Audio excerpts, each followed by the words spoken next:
Welcome to the deep dive. Our mission is, well, pretty simple. To take all this modern research psychology, neuroscience, all of it, and just turn it into knowledge you can actually use. Yeah, to make it clear and accessible. Exactly. And today we're doing a deep dive into, I guess you could call it the psychology of modern friction.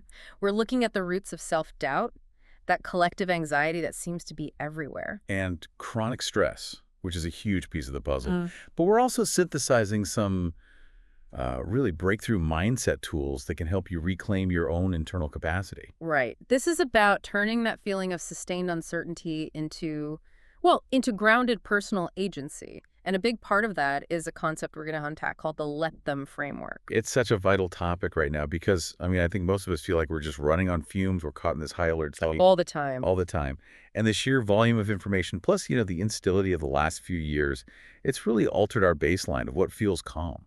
But what's so interesting about the source material here is that it's actually profoundly hopeful. It really is. It suggests that a lot of the discord, the anxiety we feel, it isn't really rooted in genuine deep-seated hate, but more in a psychological illusion, an illusion we can actually, take apart. And we have some hard data to kick things off that just immediately challenges the story we see online every day. It's a staggering piece of data. So let's start there. The research indicates that people fundamentally agree on a massive safety, 88% of the things that are truly important in life. Just think about that for a second. 88%. People want safety, they want health for their families, they want opportunity for their kids. Dignity, basic human things. The core human desires are overwhelmingly shared.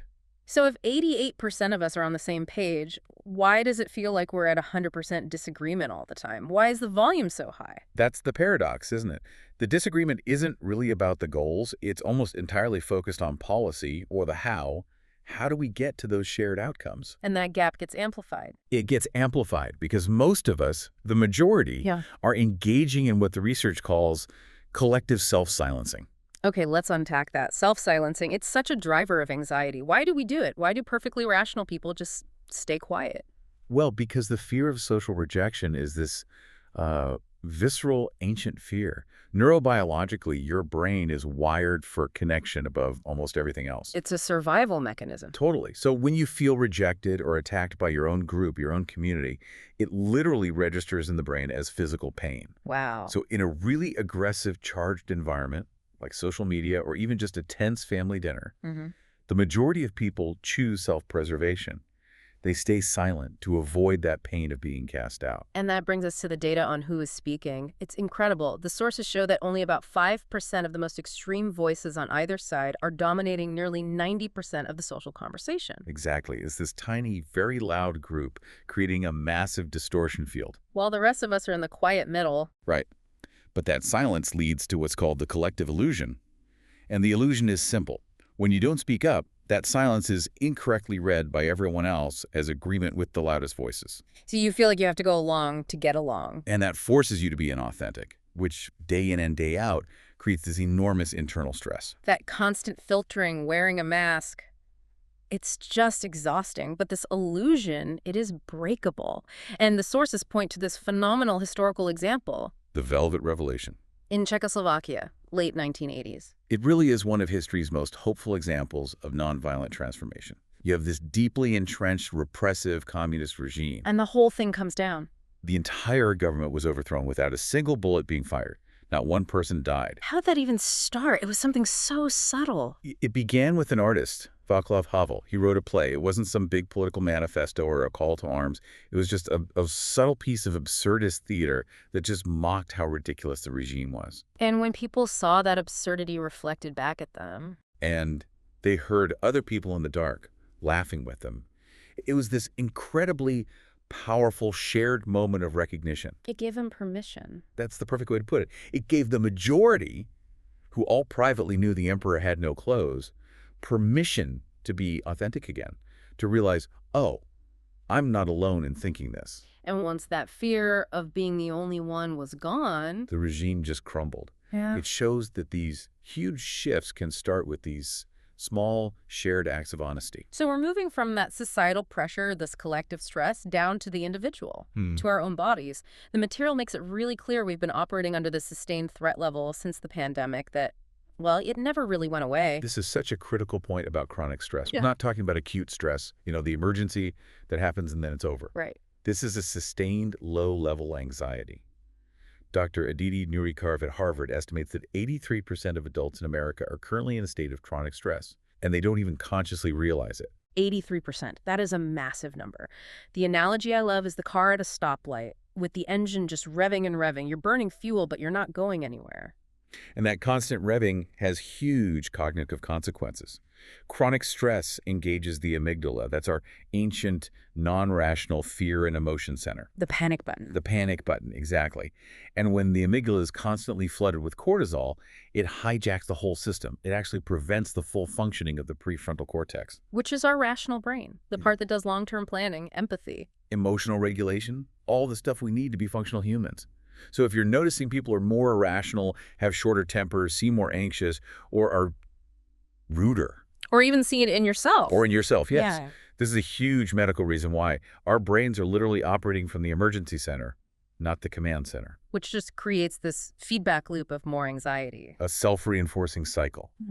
Which brings us to the nature of anxiety itself. And anxiety, as the sources define it, is almost entirely anticipatory. It's almost never about what's happening right now. That's right. The research shows that 90% of anxiety isn't about the event you're facing. It's about the perceived lack of control over the outcome. Uncertainty is the fuel. And the brain absolutely cannot stand uncertainty. So when we feel that uncertainty, we trigger this fascinating defense mechanism. It's called compensatory control. What is the mind doing there? What is that? It's the mind desperately trying to impose order on chaos.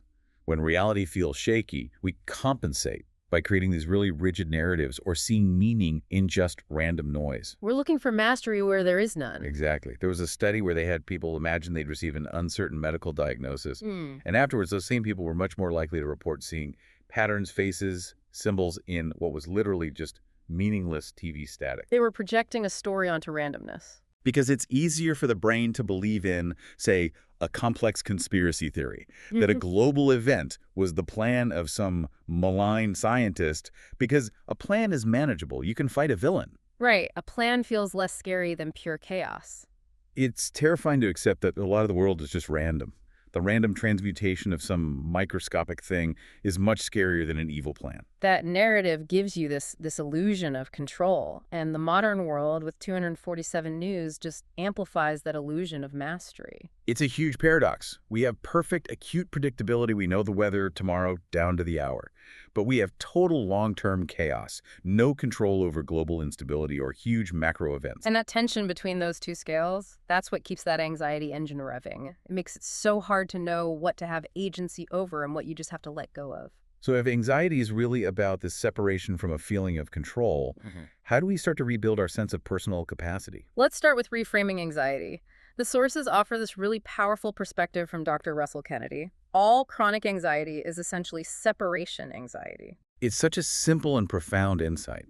It's not necessarily separation from a person, but separation from self. From yourself. How so? It's the doubt in your own ability to handle what's coming next.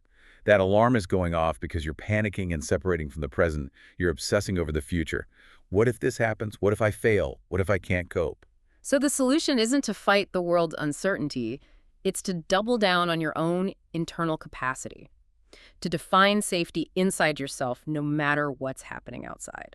And the core tool for that is this simple, powerful affirmation. I will be okay no matter what happens. That's not denial, though. It's not saying bad things won't happen. Not at all. It is a declaration of your own robustness. It's an acceptance that facing difficulty is just part of being human. But the phrase signals to your brain that you are sturdy enough to handle it. You're okay because you're still here. And what's wild is that this isn't just about positive thinking. The physiological research shows this fundamentally changes your body's chemistry. Right. Which brings us to the expectation effect research from Dr. Aaliyah Crum and David Robson. This stuff is mind-bending. It really is. It shows your expectations are so much more powerful than we ever knew, sometimes even more powerful than your own genes.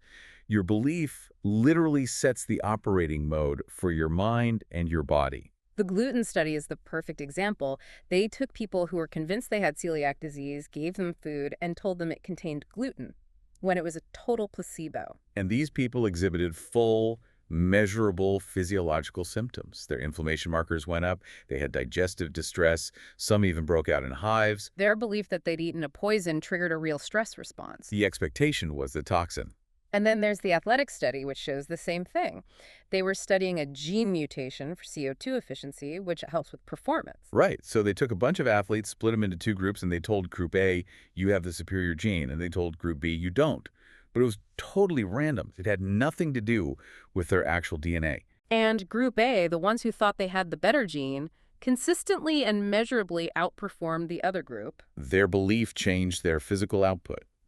So when you repeat to yourself, I will be okay no matter what happens, you are performing a physiological intervention, You're using expectation to signal safety to your amygdala. which allows the prefrontal cortex to come back online, and it immediately starts to counteract that chronic stress response.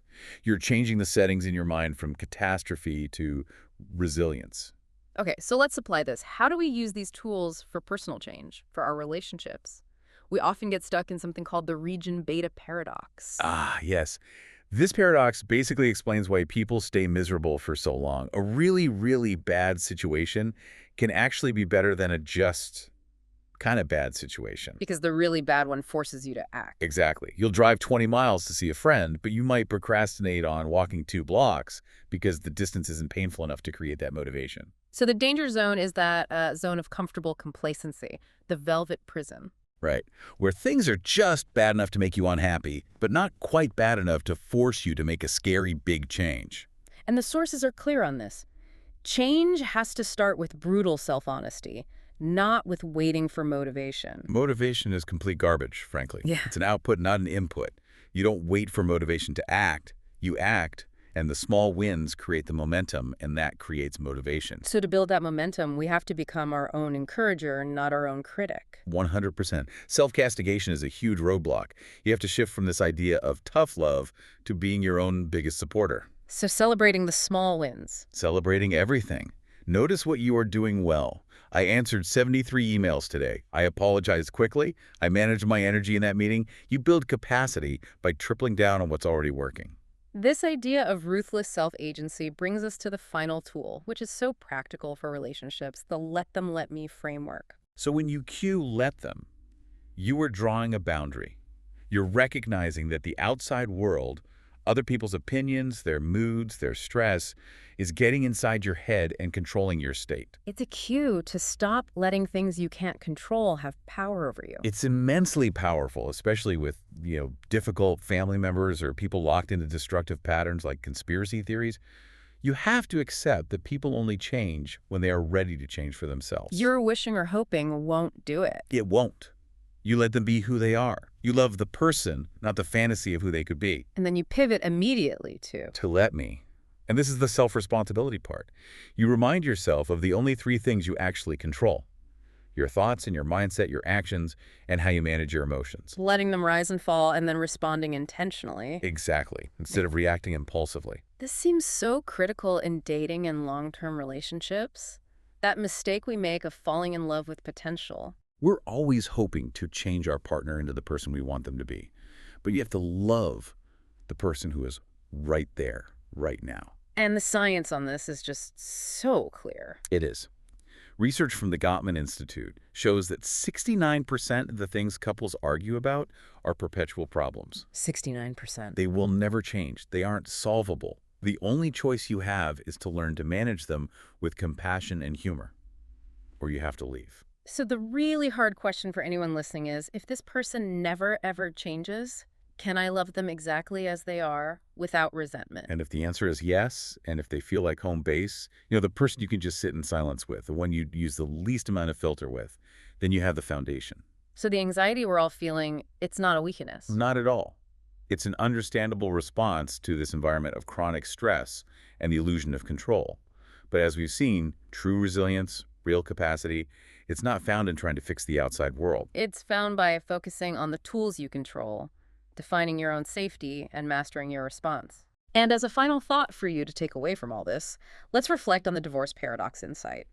It says that the way a couple disagrees is a much better predictor of their relationship's longevity than how much they enjoy the good times. That's fascinating. So it's not about being happy, it's about how you fight. Right.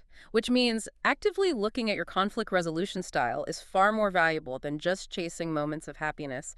True durability is found in how you handle that 69% that will never change.